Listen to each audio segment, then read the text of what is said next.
Hi! Welcome to another episode of Teaching Tuesday. Kung ikaw ay may sakit sa thyroid, siguro sinabi ng doktor mo na kailangan mong magpakuha ng dugo para ma-check ang T3, T4 at TSH.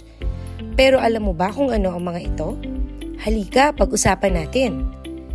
Ang thyroid gland ay isang glandula na matatagpuan sa ibaba ng larynx o voice box at sa harapan at paligid ng tubo na daluyan ng hangin sa leeg o trachea.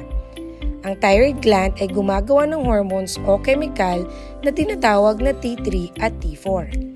Ang T3 at T4 ay sumasama sa dugo at nakakaapekto sa madaming proseso sa katawan kagaya ng metabolismo. Samantala, mayroong isang maliit na parte ng utak na tinatawag na pituitary gland.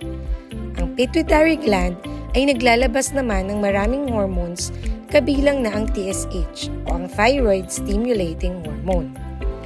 Paano naging magkaugnay ang TSH at ang thyroid hormones?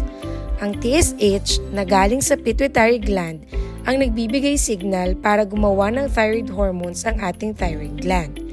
Sa isang banda, ang T4 at T3 ay nagsisignal naman sa ating pituitary gland na may sapat na produksyon ng thyroid hormone sa katawan upang hindi na gumawa ang pituitary gland ng karagdagang TSH. Tandaan, ang TSH, T4 at T3 ay dapat balanse.